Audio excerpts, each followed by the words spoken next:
মনে করেন মুরিদরা আমারে দেবে, মন্ত্রী মনে করে অন্যরা আমারে দেবে, এসপি মনে করে পুলিশ আমারে দেবে, কিন্তু সালাম যিনি আগে দেবেন তিনি অহংকার মুক্ত। সুবহানাল্লাহ। এবং এই সালাম অন্যরা বলে কি সুপ্রভাত, গুড মর্নিং, গুড ইভিনিং, শুভ সন্ধ্যা, শুভরাত্রি। এটার ব্যাখ্যা কি? সকালবেলায় 280 মাইল স্পিডে ঝোড়ো হাওয়া প্রবাহিত হচ্ছে, 30 ফিট উঁচু হয়ে জলোচ্ছ্বাস হচ্ছে, মানুষ মরতেছে, বাড়ির টিন উড়ে যাচ্ছে। সকালবেলা কেউ যদি যায় বলে গুড মর্নিং, থাপড়ায় দাঁত ফালাই দেবে না? বেটা এর চাইতে ব্যাড মর্নিং তো কখনো আসে নাই। রাতের বেলায় মা মারা গেছে, তার বাড়ি গিয়ে বলছে গুড নাইট, কেমন লাগবে কর? সুতরাং ইসলামের বিষয়টাই মোর সায়েন্টিফিক। সুখে দুঃখে, বিপদে আপদে, সুখে শান্তিতে, রাতে দিনে, সকালে সন্ধ্যায় যখন দেখা হচ্ছে একজন আরেকজনকে সালাম, আসসালামু আলাইকুম। পয়সা লাগতেছে? কথা না কইলে বুঝবো কি? বিনা পয়সায় আল্লাহ তোমার উপরে শান্তি দিক, রহমত দিক, আপনি আরো বেশি করে কোন ওয়ালাইকুম আসসালাম ওয়া রাহমাতুল্লাহি ওয়া বারাকাতুহু ওয়া মাগফিরাতুহু। তারপরে কি করে? হাত দেন। কিছু কিছু লোক আছে হাত মুঠে ছোঁয়ায়, সবটা দিতে চায় না। আবার হাতটা দিয়া এরকম ঝাঁকি ঝাঁকি করে, মনে করে যত ঝাঁকি তত নেকি। এটা কিন্তু একটা পাগলামি। আপনি হাত নাচান কেন? ধরে রাখেন আর বলবেন ইয়াগফিরুল্লাহু লি ওয়া লাকুম, আল্লাহ তোমারও শান্তি দিক, আমারও শান্তি দিক, আল্লাহ তোমারও মাফ করুক, আমারও মাফ করুক। সুবহানাল্লাহ। সালাম দাও বেশি করে। কে বলতেছেন? আল্লাহ রাসূল। বাড়িতে যেয়ে সালাম দেবেন, বউরে সালাম দেবেন। আপনার স্ত্রী আপনার কৃতদাসী নয়, আপনার সমান অধিকার। আপনি সালাম দিবেন। ঘরের মধ্যে মুখ কালো করে ঢুকলেন, বউ কিছু কইল না, আপনিও কিছু কইলেন না, মনে হলো দুইজন বোবা। আপনি ঘরের মধ্যে প্রবেশ করতেছেন, আসসালামু আলাইকুম ওয়া রাহমাতুল্লাহ, গৃহবাসীরা তোমাদের উপর আল্লাহর রহমত নাজিল হোক। সুবহানাল্লাহ বলবেন না?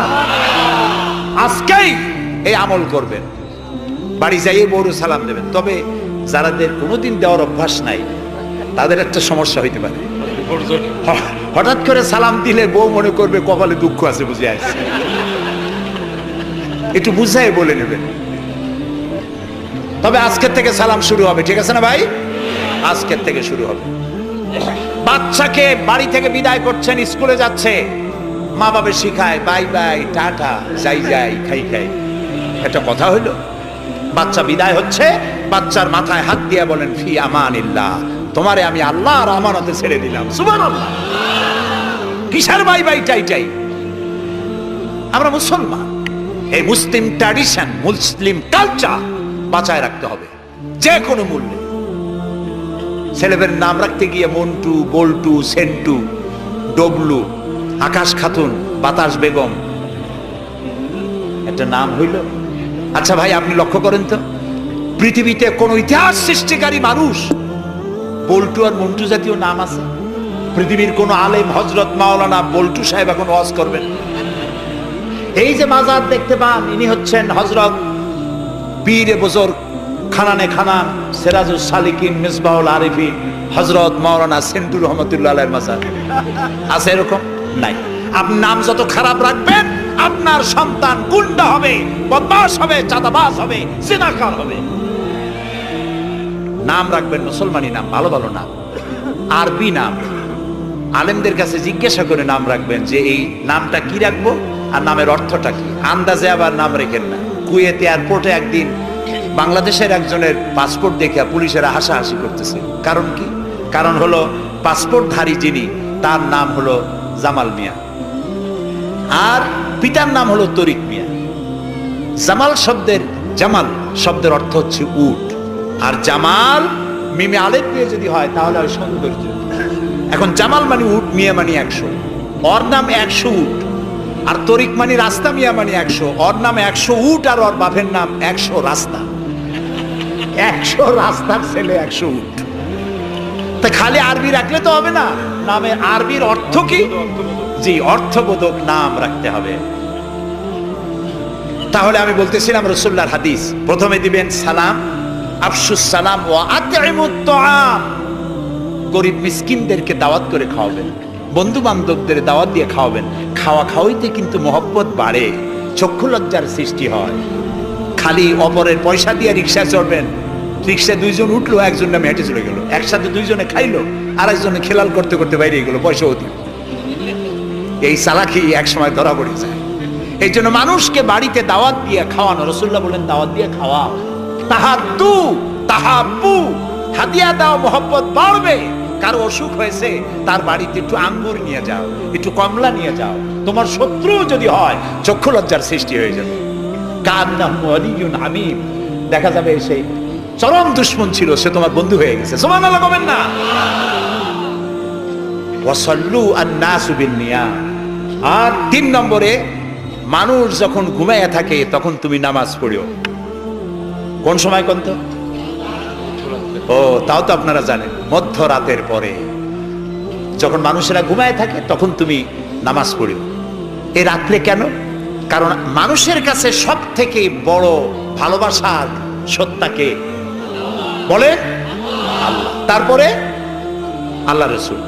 এখন যাকে ভালোবাসি তার সাথে তো প্রেম করতে হবে। প্রেম কি নোটিশ দেওয়া হয়? SMS করে আজকাল হয়। কিন্তু ভালোবাসা বিজ্ঞাপন দিয়ে হয় না, মাইকিং করে হয় না। ভালোবাসা হয় কিসে কন্ত? প্রেম কিসে হয়? লজ্জা করে বলতে, করছেন তো এক সময়। গভীরে, রাতে, অন্ধকারে, একাকিত্বে ভালোবাসা হয়। তো মানুষের সবচাইতে প্রিয় হচ্ছেন আল্লাহ তাআলা, প্রিয়তম। এর থেকে প্রিয় আর মুসলমানদের জন্য কেউ হইতে পারে না। দিনের কোলাহল পূর্ণ অবস্থার ভেতর দিয়ে তুমি তার সঙ্গে আবেগময় কণ্ঠে কথা বলতে পারবা না, এটা আল্লাহ তাআলা জানেন। তাই আল্লাহ তাআলা বলেছেন ওয়াজআলনান নাহারা মাশা, দিন বানাইছি রোজগার করার জন্য, কাজ করো, বসে থাকবা না। ফাইজা কুদিয়াতিস সালাত ফান্তাশিরু ফিল আরদ, নামাজ পড়া হয়ে গেছে, মসজিদে বসে থাকতে পারবা না। অফিসার, জোহরের নামাজে রক্ত হয়েছে, অফিস বন্ধ করে নামাজ পড়ো, জোহর পড়ো, সুন্নত পড়ো। নফল পড়তে পারবা না জোহরের সময়, তসবিহ পড়তে পারবা না, কারণ এই তসবিহ পড়ে, নফল পড়ে সময় নষ্ট করে পূর্ণ বেতন নিলে বেতন হালাল হবে না। মেডিকেল নিয়ে সুস্থ মানুষ সেল্লা দিতে যাবা, পয়সা হারাম, নেক পয়সা হবে না, হালাল পয়সা কামাই দিতে হবে। সেল্লার নাম বললাম বলে তাবলিগী ভাইরা অসন্তুষ্ট হবেন না, একটা দৃষ্টান্ত দিলাম। আমি তাবলিগী ভাইদেরকে শ্রদ্ধা করি, সম্মান করি, তারাও দ্বীনের কাজ করছে। সুতরাং মসজিদের ভেতরে আপনি নামাজ পড়ে আল্লাহ তাআলা বলছেন কি শোনেন, ফরজ, ফাইজা কুদিয়াতিস সালাত ফান্তাশিরু ফিল আরদ, নামাজ পড়া হয়ে গেছে, বেরিয়ে যাও। কোথায় যাও? দুনিয়ায় যাও, হাটে যাও, বাজারে যাও, কলেজে যাও, কারখানায় যাও, আদালতে যাও, শিক্ষা প্রতিষ্ঠানে যাও, চাষ করতে যাও। যাইয়া কি করো? আবতাগু মিন ফাদলিল্লাহ, আর আমার রিজিক, আমি যে তোমারে অনুগ্রহ করেছি, রিজিক দিয়েছি, ওই রিজিক তালাশ করে আনো। সুবহানাল্লাহ। প্রিয় ভাই সব, হযরত ওমর রাদিয়াল্লাহু তাআলা আনহু মসজিদের ভিতরে দেখলেন কিছু লোক বসা, জোহরে দেখলেন, আসরে দেখলেন, মাগরিবে দেখলেন, এশায় দেখলেন। পরের দিন ফজরের সময় সেই একই জায়গায় কয়েকটা লোক, একই লোক দেখে জিজ্ঞেস করলেন, তোমরা কারা? বলল, নাহনু মুতাওয়াক্কিলিন, আমরা আল্লাহর উপরে ভরসা করি এবং আল্লাহর উপরে ভরসা করে এখানে জিকির আজগার করি। খাও কি? কয় যে আমাদের এই জিকির আজগার দেখে পাশের লোকেরা ভাত রাইন্দে আমাকে খাওয়ায়। রাসূলুল্লাহ বললেন, তোমরা তো মুতাওয়াক্কিলুন, তোমরা তো অন্যের উপরে নির্ভরশীল, আল্লাহর উপরে তো নির্ভরশীল তোমরা নও। শোনো, আগামীকাল এই জোহরের নামাজের পর যদি তোমাদেরকে এখানে বসা দেখি, ব্যাট মেরে মসজিদ থেকে বের করে দেব। মসজিদে নির্দিষ্ট সময় নামাজ পড়তে আসবে, বাকি সময় কাজ করতে হবে মানুষের জন্য, নিজের জন্য, জনগণের জন্য, রাষ্ট্রের জন্য। এর নাম ইসলাম। এর নাম কি? ইসলাম। বাস্তবমুখী, বৈরাগ্য নয়। আপনি দিন কায়েমের জন্য, আল্লাহর বেশি জিকির আজগার করার জন্য জঙ্গলে যাবেন, লা রাহবানিয়াতা ফিল ইসলাম, ইসলামে বৈরাগ্যবাদকে সমর্থন করে না। কথা বুঝে আসছে? সুতরাং আপনি রাত্রি বেলায়, দিনের কোলাহলপূর্ণ সময়, আপনি আল্লাহর সাথে প্রেম করতে সময় পাচ্ছেন না। আল্লাহ তাআলা বলছেন, ওয়াজআলনাল লাইলা লিবাসা ওয়াজআলনা নাওমাকুম সুবাতা, রাত্রে বানাইছি, রাত্রিকে বানাইছি শান্তির আচ্ছাদন। সুবহানাল্লাহ বলবেন না? রাত হলো শান্তির আচ্ছাদন। তীর্যক রৌদ্রের তীব্র প্রখরকে বন্ধ করে দিয়ে রাতের একটি অন্ধকারের চাদর দিয়ে, কালো চাদর দিয়ে পৃথিবীটাকে ঢেকে দিলাম। আর একটু শান্তির জন্য চাঁদ আর তারকার নামে কিছু ডিম লাইট জ্বালাই দিলাম। গভীর রাত্রে ওঠো, মানুষ যখন ঘুমায় তখন তুমি সেজদায় পড়ে কাঁদলো।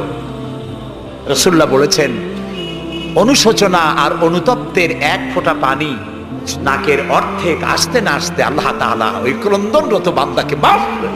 সুবহানাল্লাহ। এই তিনটি কাজ যে করবে, কয়টা কাজ? তিনটি। এই তিনটি কাজ যারা করবে তাদখুলুল জান্নাতা বিসসালাম, আখরাজাহু মুসলিম। মুসলিম শরীফের হাদিস।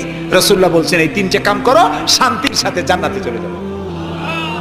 তাহলে যে জাতির জীবন ব্যবস্থার নাম কি?